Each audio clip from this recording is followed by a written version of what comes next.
I hope you can see the screen. Hare Krishna. Yes, so we will be starting with today's class. Today's class, we'll be dealing with the 7th chapter of Bhagavad Gita, and that is known as knowledge of the absolute. So before starting the class, let us start with the starting prayers. Om Ajnanatimirandasya Jnananjanashalakaya Chakshur Yena Tasmai Shri Gurave Namaha. Namah Om Vishnupadaya Krishna Pristhaya Bhutale Srimate Bhaktivedanta Swamin Iti Namine. Namaste Saraswate Deve Gauravani Pracharine Nirvisheshaya Shunyavadi Paschatya Deshatarine.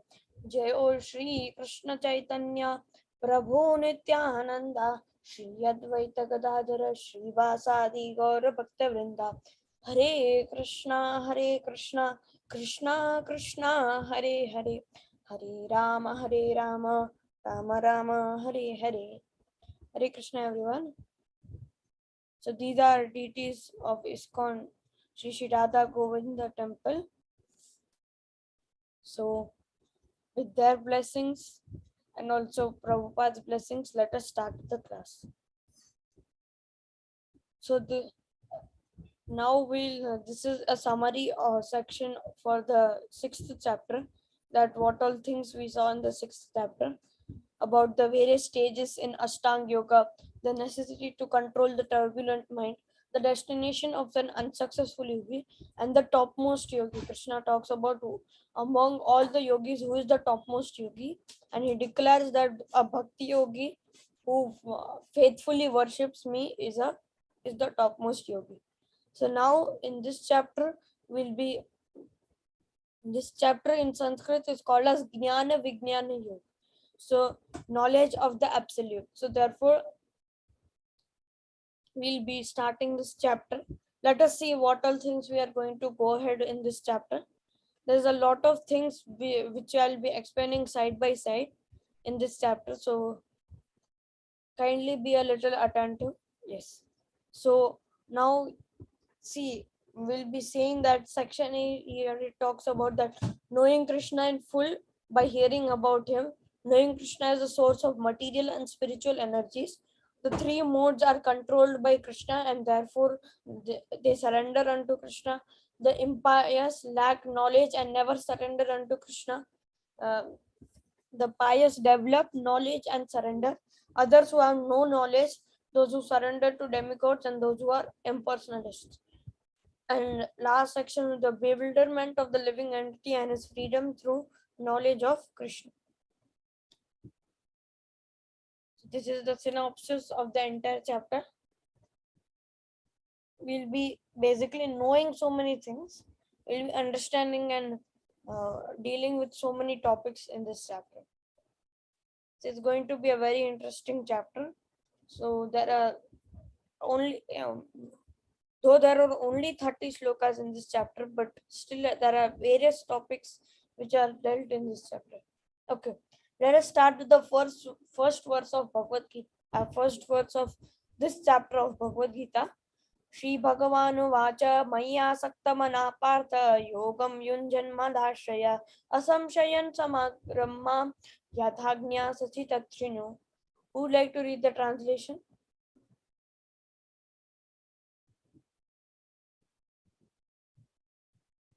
Hare Krishna. Anybody would like to read the translation?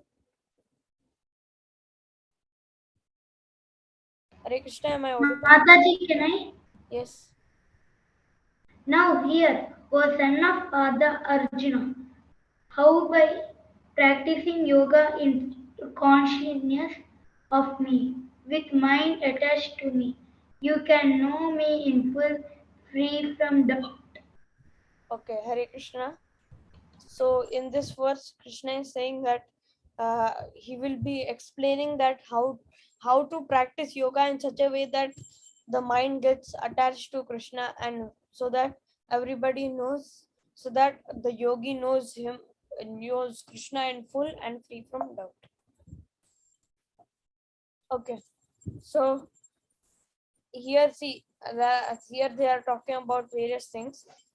First, they are talking about the three stages of God realization. I have explained you this before also, but just a quick recap about it.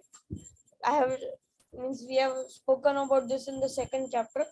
Let us see what it is. Okay, there are three stages of God realization: Brahman, Paramatma, and Bhagavan.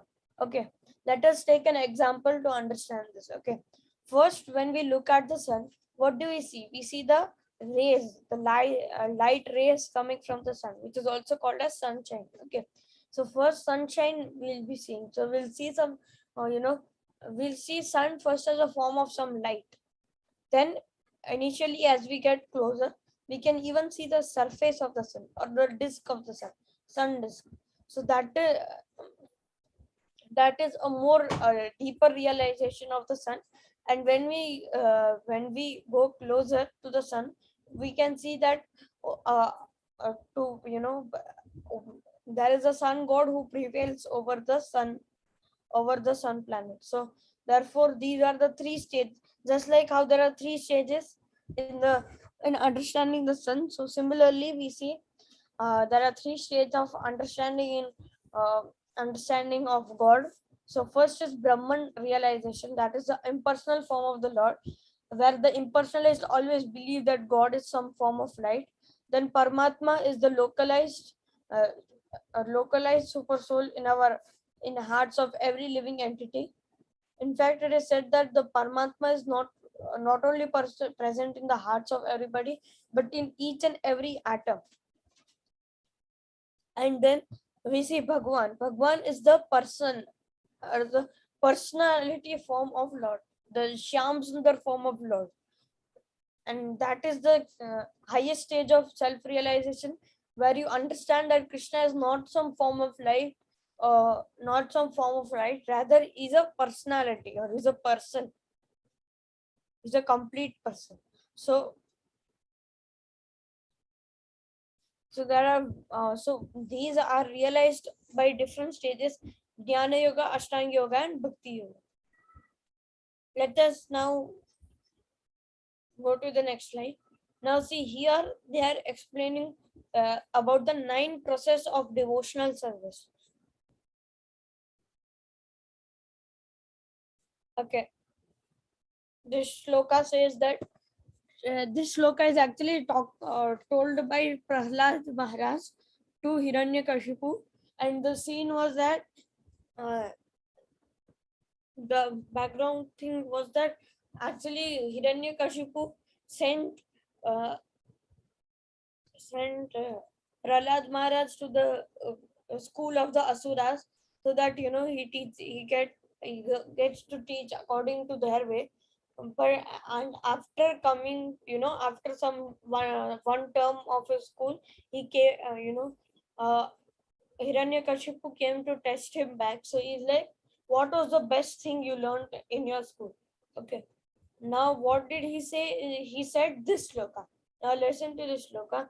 Shri Prahladu Vacha Shavanam Kirtanam Vishnu Smaranam Pada Sevanam Archanam Vandanam Dasyam Sakhyam Atmanivetanam Iti Pumsarpinda Krishna Bhaktin Chena Lavalakshala Kriyate Bhagavati Adda Tanmayethetam Uttamam. So here Prahlad Maharaj describes the 9 process of devotional service. Now let us understand them one by one. Shravanam, okay. Shravanam is actually the first stage in bhakti. How do you get connected to a certain temple or a certain like this? For example, how did you get connected to ISKCON Bangalore? Because maybe you heard our one of our Facebook ads in about this uh, about this course, or you may be heard from somewhere from your relatives, then you joined the close, and what was the first thing you heard the about how the teacher teaches the Bhagavad Gita and whatever the content is taught to you. So that is hearing. That's the first stage in devotional service, that is Shravana. And the and and the devotee who has attained perfection by hearing is Maharaj Parikshit, because Shukadev Goswami uh, spoke Bhagavad Gita, Srimad Bhagavatam to Maharaj Parikshit for 7 days continuous, and after that only he, gave up his body. So therefore, this is the perfect example for people who have attained perfection through Shravanam. Now let us go to Kirtanam. Kirtanam means chanting or glorifying. Now again, as I talked about Shukdev Goswami, since he spoke the Srimad Bhagavatam to Maharaj Parikshit, so he can be one of the examples. Now Smaranam. Smaranam means remembering the Supreme Lord. And Prahlad Maharaj himself, who spoke this shloka, is the perfect example for that, because he used to always remember uh, the various leelas done by Krishna, and he used to always remember the name, form, and activities of Lord Krishna. Nama Rupa Smarana. So Nam Roop Leela Smaran. So therefore, and next example is Pada Sevanam. Pada Sevanam means serving the lotus feet of Lord. Lakshmi Devi, who is the goddess of fortune, always massages the feet of Lord Vishnu. So she can be taken as the perfect example for this. Archanam, that is deity worship, the worship of uh, the worship that is done in the temples and all those things are called as deity worship. And and person Maharaj Prithu has attained perfection by doing deity worship, and then by praying, that is Vandanam. Next is Vandanam, that is praying. By praying, Akrura has attained perfection, because he constantly prayed to Lord Krishna, and that is how he got to meet Lord Krishna. So that is why we say Akrura attained perfection by praying. Then next is Dasyam. Dasyam means becoming the servant of the Supreme Lord.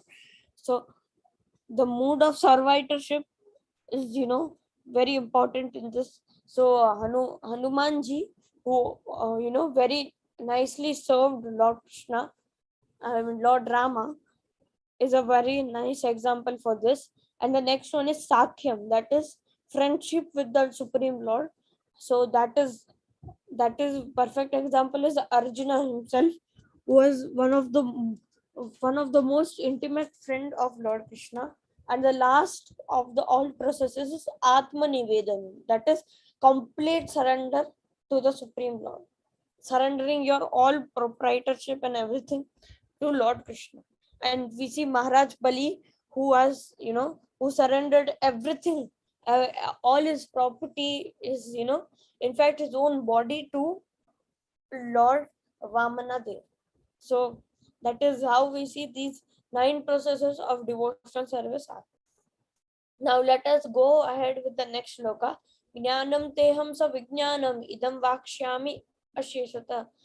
Yajnatva neha bhuyodnyaj jnataivam avishishyate. Who would like to read the translation? Hare Krishna. Anybody? Mataji, can I? Yes. I shall now declare you in full this knowledge, both phenomenal and numerous, by knowing which there shall remain nothing further to be known. So in this shloka, Krishna is saying that he will now declare the knowledge by which you can, understand about this knowledge. So he'll explain the knowledge of the matter and the spirit. Okay. Manushyanam sahasreshu kaschid yatati siddhaye yatataamapi siddhanam kaschin meti tatvatah. Anybody who would like to read? Please read. Can I? Yes. Out of many thousands among men, one may endeavor for perfection, and of those who have achieved perfection, hardly one knows me in truth. Hare Krishna Prabhuji. Okay, so uh, here Krishna says that there are many people who endeavor for perfection. Just like, see, this is the example of marathon. Okay, now in marathon starting, there will be so many people who will be competing for the marathon, but the thing is that uh, they won't have enough stamina to sustain throughout the entire race. So therefore they might quit in between, and at the end we'll see that you know may very few people among those will be able to finish the marathon. So therefore, just like that, Krishna is saying that there are many people who endeavor for perfection, but of those, there's hardly one who knows me in truth. In fact, it is said that, see, among 84 lakh species, this is a very beautiful message. I had seen. Okay, among 84 lakh species, 4 lakh are human species. Including the various, even the tribal species and all those things. So there are 4 lakh human species. Okay, among those 4 lakh human species, there are very few who uh, there are few people who are civilized. Okay, among those 4 lakh species, there would be a very few species who would be civilized, and others would be non-civilized. Okay, among those civilized species, there will be very few people who would even know about Vedas. Okay, now among those few people who know Vedas, there are very few people who actually read and for read the Vedas. And among those very few people who read the Vedas, there are very few people who actually perform, you know, who perform the rituals according to the Vedas. And among those very uh, few people are those who are Gyan yogis. Among those few Gyan yogis, there are very few who are the Ashtang yogis. And among those thousands of Ashtang yogis, it is very, very rare to find a devotee of Lord Krishna. So just imagine how much is the rare, how much rare opportunity it is to get the devotional service of Lord Krishna. And uh, that too now in Kali Yuga, it is having the most easiest process. That is, just by chanting Hare Krishna Mahamantra, you can successfully perform your devotional service. So this is how it is very, very rare. First of all, it is very rare to get a human birth, and among that, to get the devotion of Lord Krishna is like amazing, like extremely rare. You cannot, it is you know it is priceless, this devotional service. So therefore, it is very important that you perform your devotional service very carefully and be consistent in your devotional service. Now let us see various slokas. Okay, this what does now let us see this sloka. Bhume apo analo vayu khammano buddhire vacha ahankara iti yamme bhinna prakriti ashtada apareyam itastvanyam prakritim viddhi me param jiva bhutam mahabaho yedam dharyate jagat. Anybody would like to read the translation of these two? Hare Krishna. Someone please read. Mataji, can I? Yes. Earth, water, fire, air, either mind, intelligent, and false ego, all together these eight constitute my separated material energies. Beside this, Almighty Armed Arjuna, there is another superior energy of mine, which comprises the living entities who are exploiting the resources of this material inferior nature.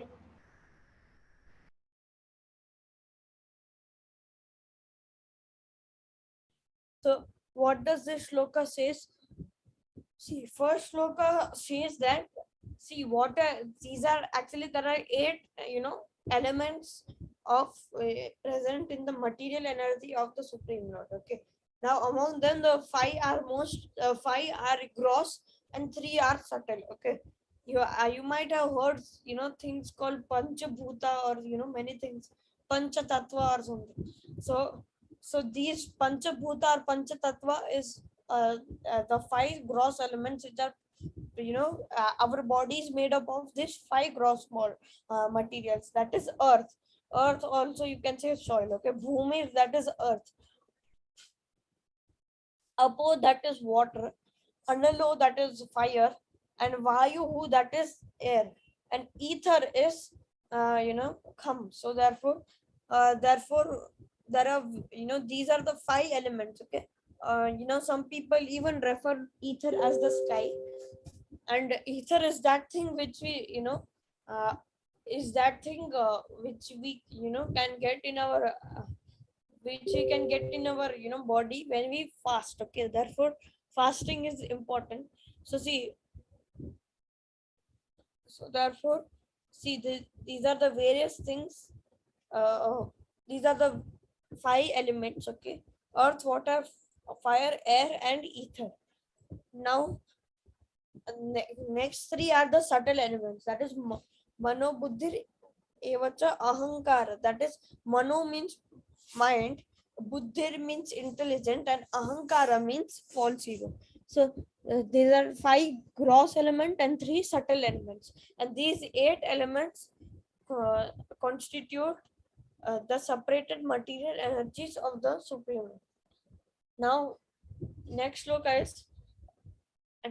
says that there are, beside all these, there is another superior energy of mind of Lord Krishna, that which comprises of the living entities who are exploiting the resources of material inferior nature. So I'll explain all those things in the next this slide. Okay. So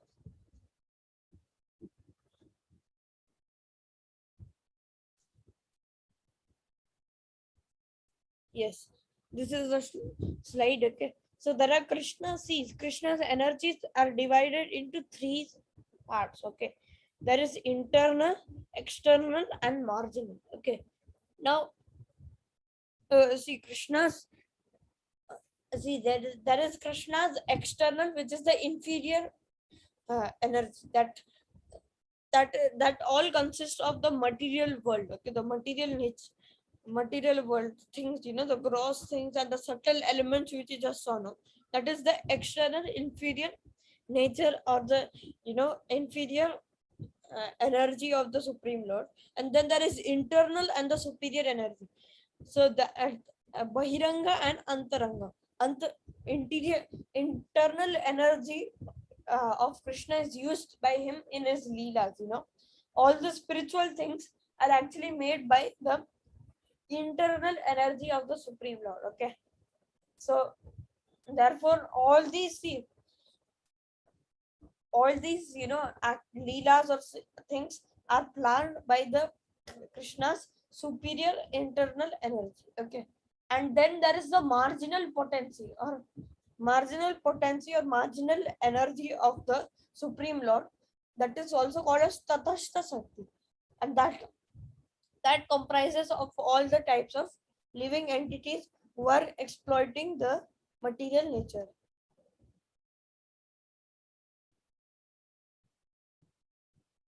If I get time, I'll also explain the creation, but let us see. Okay. Matta parataram nanyat inchidasti dhananjaya mani sarvam idam protam sutre mani gana iva. Who would like to read the translation?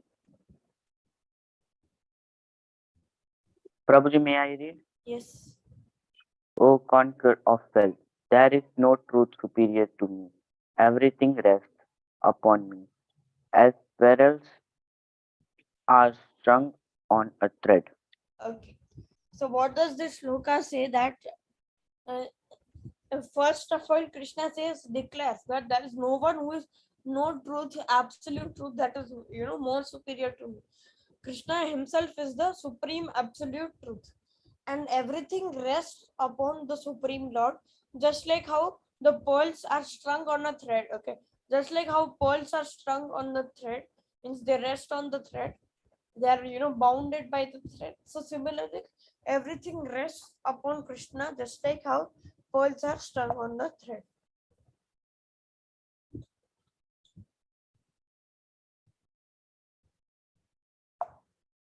Now see, there are 7.8 to 7.11 shlokas talks about different opulences of Krishna. Okay, and now how was these opulences helpful to you? So whenever you see such things, you should always remember Krishna. Okay, let us say you are drinking water. Okay, so when you are very thirsty, even the water tastes very sweet. Though it is tasteless, but still it's taste. It tastes very satisfying. So therefore, taste of water is one of the opulence of Krishna. The light of the sun and moon is Krishna. The Om sound in the Vedic mantras is Krishna, represents Krishna. Sound in ether is represents Krishna. Abilities in a man represents Krishna. Fragrance of the earth represents Krishna. Heat that is, one of the one of the one of the components of fire represents Krishna. Life, life, the life, the living thing, the living life in the living things uh, represents Krishna. Penance in all ascetics represents Krishna. That whatever the tapasyas are done by all the people represents Krishna. Then original seed of all existence represents Krishna. Intelligence in the intelligent man represents Krishna. Power means prowess in all powerful men represents Krishna, and strength in the strong represents Krishna. So these are various opulences of Lord Krishna.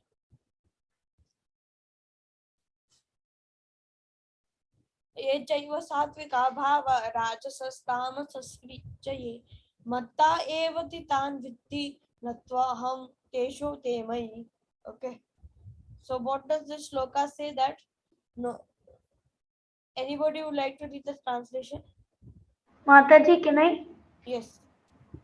Know that all states of being, be they of godness, passion, or ignorance, are manifested by my energy. I am, in one sense, everything, but I am independent. I am not under the modes of material nature, for they, on the contrary, are within me. So Krishna is saying that uh, though Krishna is controlling the material modes of nature, but he is himself independent of the modes of nature. He never comes into the, he never comes under the control of the material modes of nature. And because on the contrary, they are, within me. So now, many in many Vedas, people say that, there is Krishna is Nirguna, Nirakar. Now people, what they think is that Nirakar means no form, Nirguna means no, no qualities. Okay, so they think that Krishna is formless, but what Vedas actually try to mean is Nirakar means no material form. So Krishna has a spiritual form. Nirguna means no material qualities. That means Krishna has spiritual qualities. In fact, Srila Rupadev Goswami has, in fact, in his nectar of devotion, but that is Bhakti Rasamrita Sindhu, he has explained about the 64 qualities present in Lord Krishna. And all of them are material qualities. So Krishna is not affected by the modes of material nature.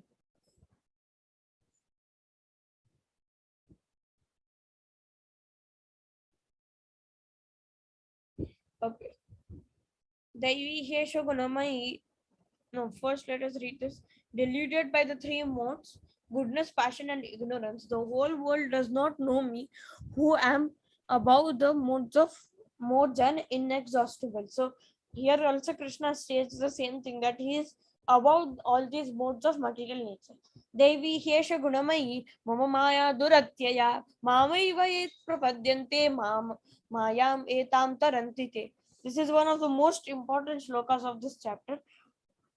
Now, what does this say is that this divine energy of mind, consisting of the three modes of material nature, is very difficult to overcome. But those who have surrendered unto me can easily cross beyond it. So, what does this shloka say is that the divine energy, that is the material energy, which we talked about as the Bahiranga Shakti, or the modes of material nature, is very Krishna himself states that it is very difficult to overcome. If you try to overcome it, is very difficult to.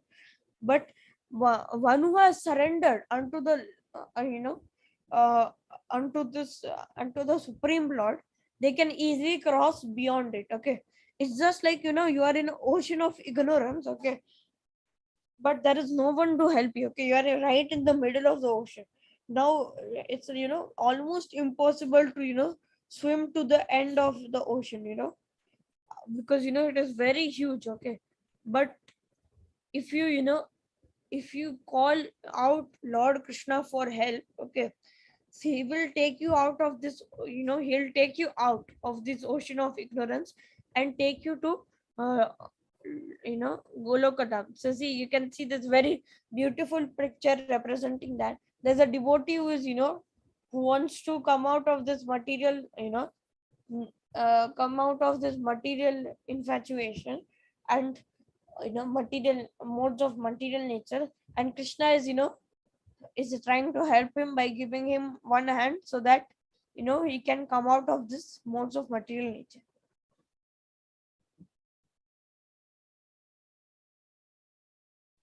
So therefore, if you want to come out of the clutches of Maya, you need to surrender unto Lord Krishna. Okay, now again, this is one of the important section of this chapter. It talks about various types of people who do not surrender unto Krishna and various type of people who surrender unto Krishna. Now let us see the four types of people who do not surrender unto Krishna. Navam duskriti no mudha prabhadyante naradhama maya pahrita jnana asuram bhavam ashrita. Anybody would like to read this? Ma'am, Mataji, can I? Yes.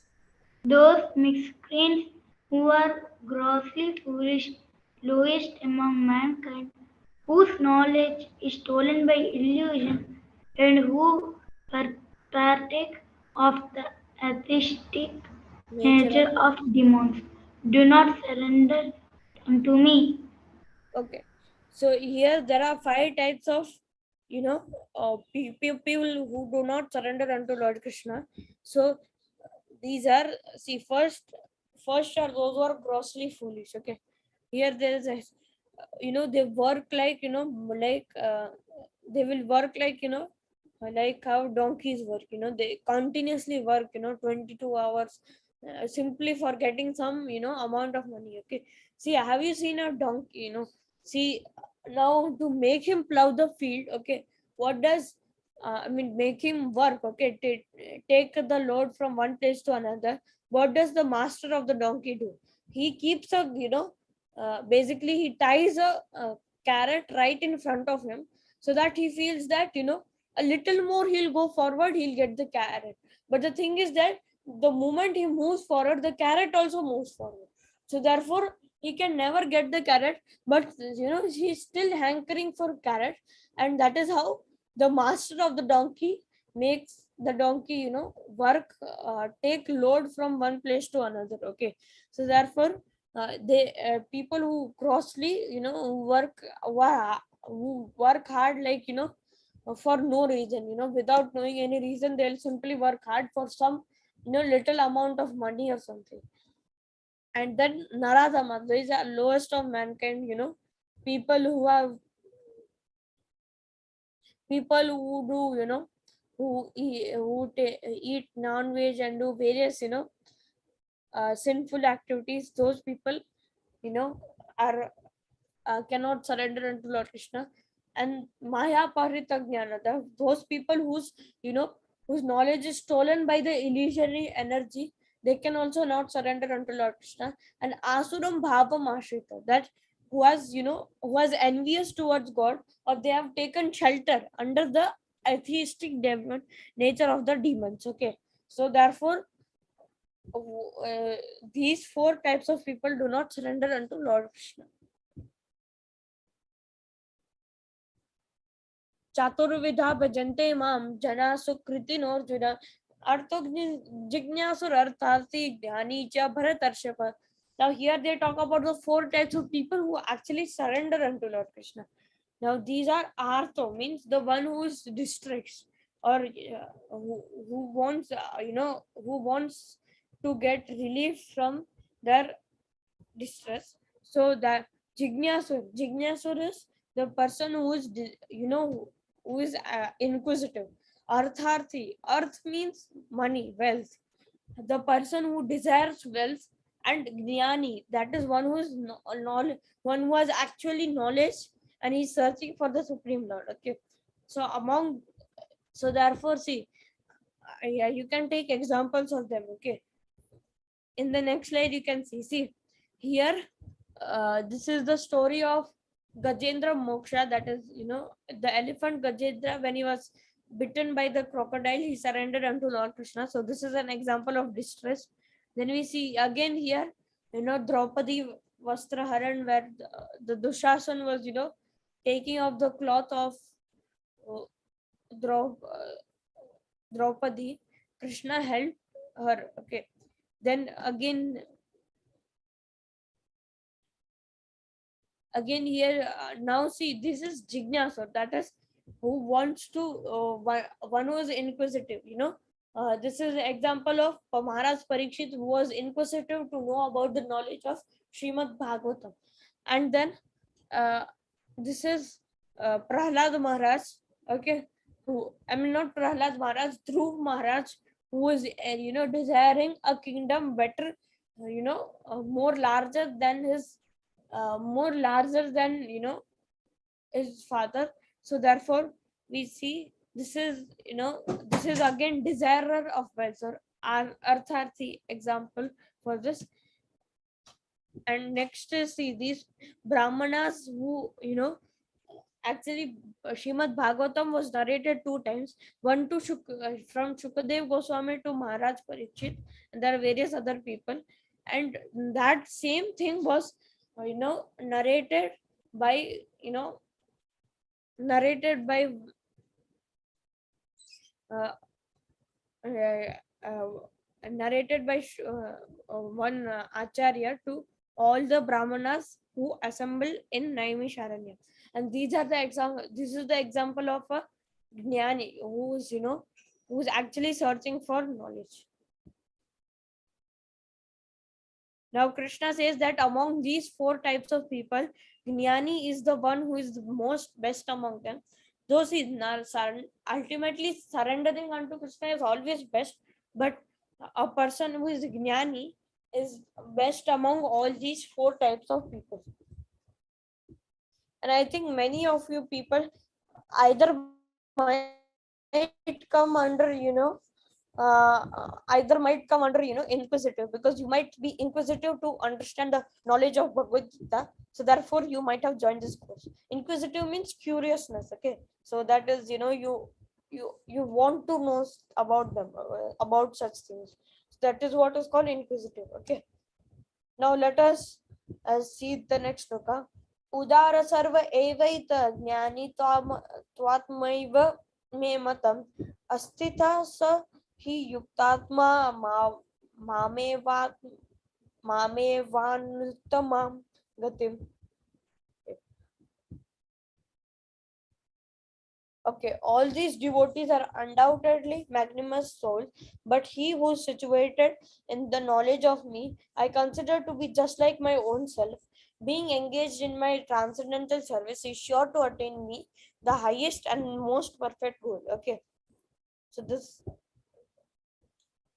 is the shloka talking about that one who is, one who surrenders unto the Supreme Lord is sure to attain the Supreme Lord. Okay. Now this is also one of very nice or important shlokas of Bhagavad Gita.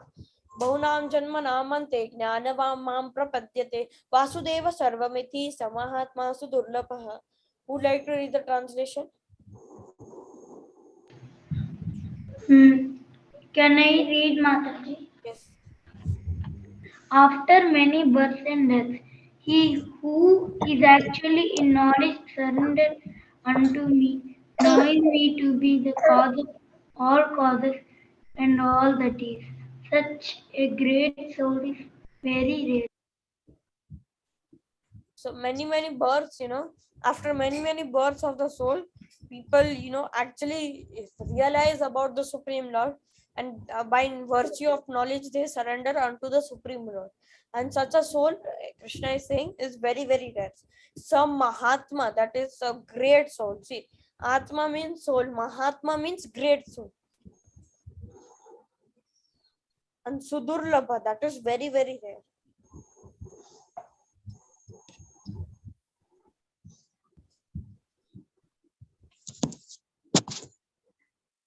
Okay.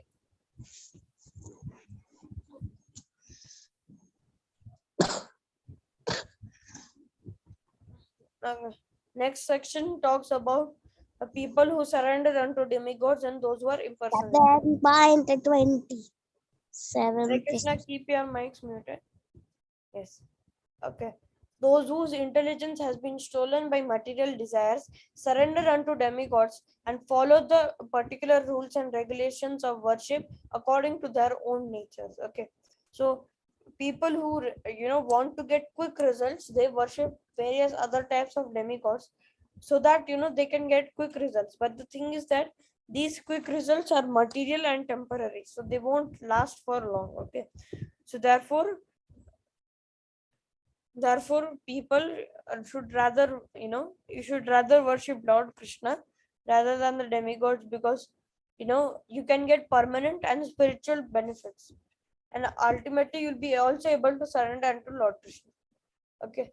Next is I next is next shloka says, I'm in everyone's hearts as the super soul. As soon as one desires to worship some demigod, I make his faith steady so that he can devote himself to that particular deity. Okay.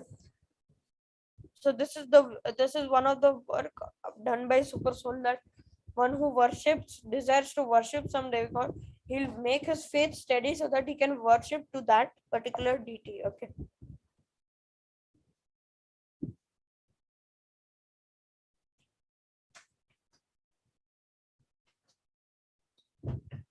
Okay. Now here Krishna says, men of small intelligence worship the demigods, and their fruits are limited and temporary. Those who worship demigods go to the planet of devotees, but my devotees are ultimately reach my supreme planet. Okay.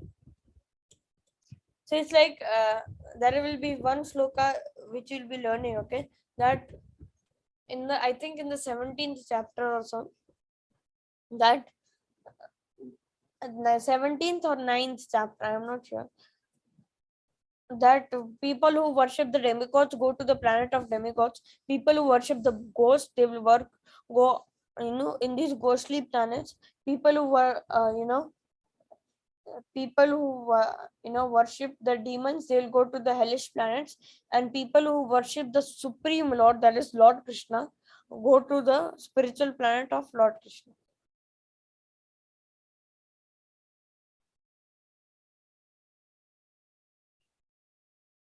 The nature of the demigods worshippers are those who are follow the karma kanda section of the Vedas, and they try to see quick results.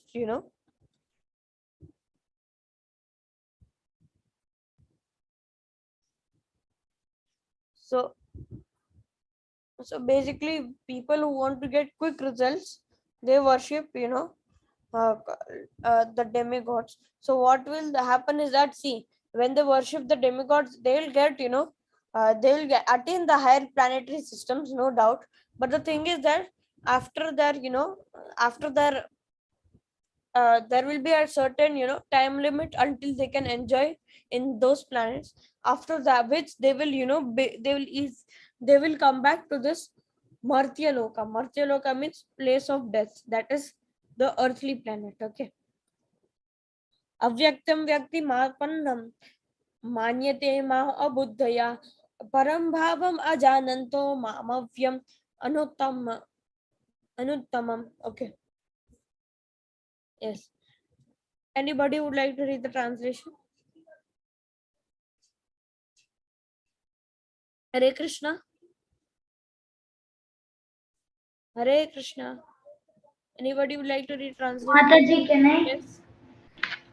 Unintelligent men who don't know me perfectly think that I, the Supreme Personality of Godhead Krishna, was impersonal before before and have now assumed this personality. Due to their small knowledge, they don't know my higher nature, which is imperishable and supreme. So now this is the concept of people who worship the impersonalist people. Okay.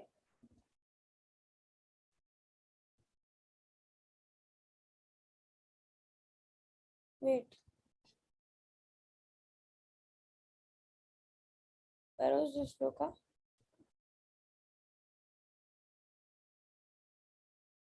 Yes. So what does this shloka say is that uh, people, this is people who worship the impersonal form of the Lord. What such type of people think is that that Krishna was actually in his impersonal form, but he took material. He accepted a material body just like how we accept a material body, and and then he will again come into his impersonal form. But that is completely wrong. Krishna himself says that. So therefore, these people who actually worship who are impersonalists are actually aren't intelligent enough to differentiate between the supreme personality of Godhead, that is Bhagwan, and the impersonal form of the Lord. Okay, so therefore, such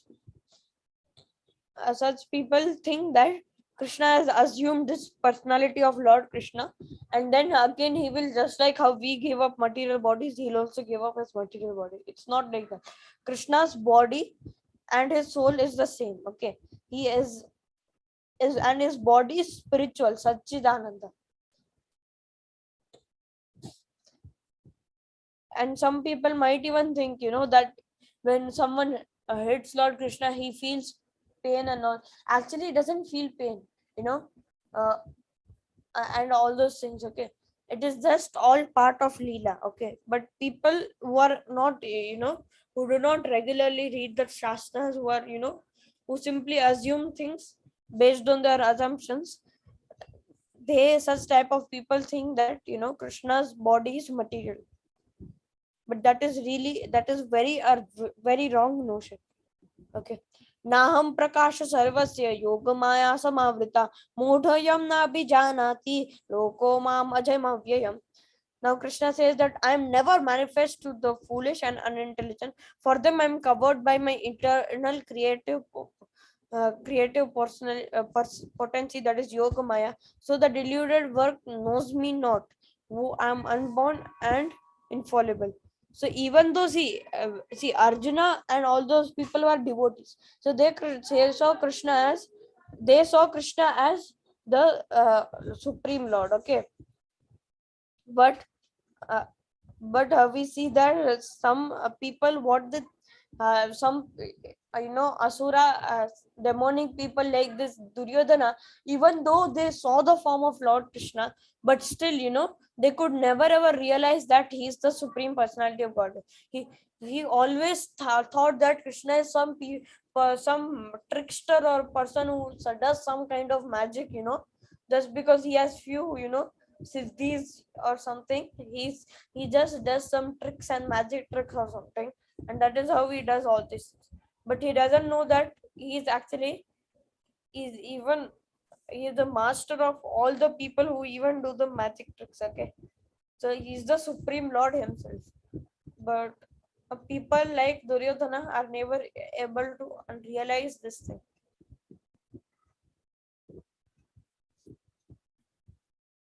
Okay. Okay.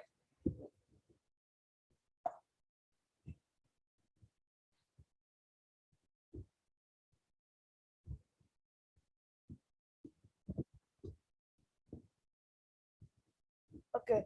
These two shlokas say that, oh Arjuna, is the supreme personality of Godhead. I know everything that has happened in the past, happened in the present, and all these things are yet to come. I also know all living entities, but me, no one knows.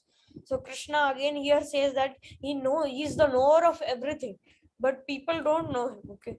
He knows the past, present, and future of all the living entities. Okay. Now see, now you might say, how does he know future? Because future is not fixed. Okay. See, future is not fixed, but the thing is that whatever karmas you have done, it will ultimately come back to you. See, at least knows that what all things are going to what all things are going to come in the future. So therefore he's the knower of all the things in past, present, and the future. He also knows all living entities, but him nobody knows. Then next shloka is, O Shrine of Bharata and O Conqueror of the foe, all living entities are born into delusion, bewildered by dualities arisen from desire and hate. So here Krishna says that people are bewildered by the material modes of nature, and that's why they get into these such type of dualities. People who have acted piously in previous lives and in this life, and whose sinful reactions are completely eradicated and freed from dualities of delusion, they engage themselves in my service with determination. So such type of people who are away from, who have eradicated all their sinful actions and also their dualities of delusion, such people can easily engage in the service of Lord Krishna with determination. Okay. जरामरण मोक्षाय माम आश्रित्य यतन्ति ये ते ब्रह्म तद्विद्धु कृत्स्नम् आध्यात्मं कर्म चाखिलम्. Anybody would like to read the translation? Hare Krishna. Mataji, can I? Yes. It's there on the side. Can you see it? Yes, ma'am. Intelligent persons who are endeavoring for liberation from old age and death take refuge in me in devotional service. They are actually Brahman because they entirely know everything about transcendental activities. Okay. So, uh,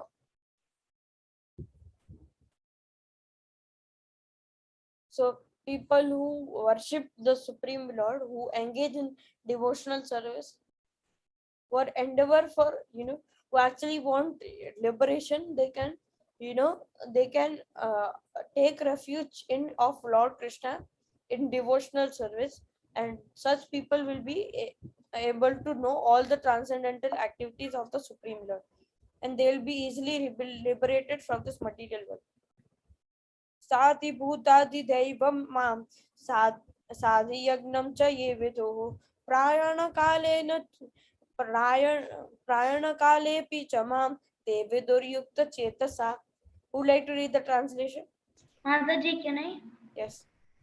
Those in full consciousness of me who know me, the Supreme Lord, to be the governing principle of the material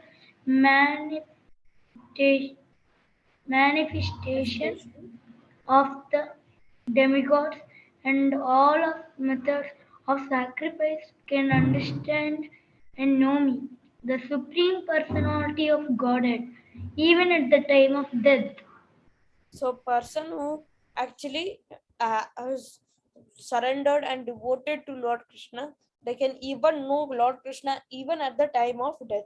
So see here the picture is showing how Bhishma was offering prayers to Lord Krishna, when he was when he was struck by the when he was struck by the bed of arrows. So you can see that he is offering prayers to Lord Krishna. And actually, those prayers only form Vishnu Sahasranama, for your information.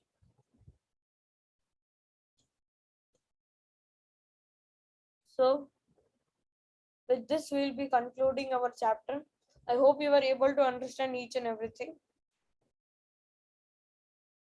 Hare Krishna.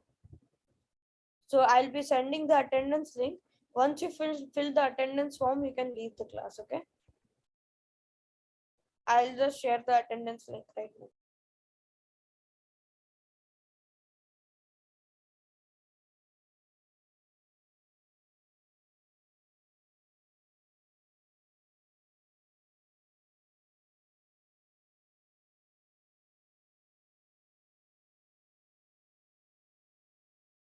So I hope you can see the attendance link in the chat.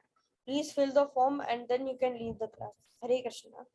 I'll conclude with the finishing prayers. Okay. Vancha kalpatarubhyascha kripa sindhubhya eva cha patitanam pavanebhyo vaishnavebhyo namo namah. Anant Kuti Vaishnavrinda ki jai. Shila Prabhupada ki jai. Hare Krishna.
So once you fill the attendance form, you can, you can tell me, and then you can leave the meeting. Hare Krishna.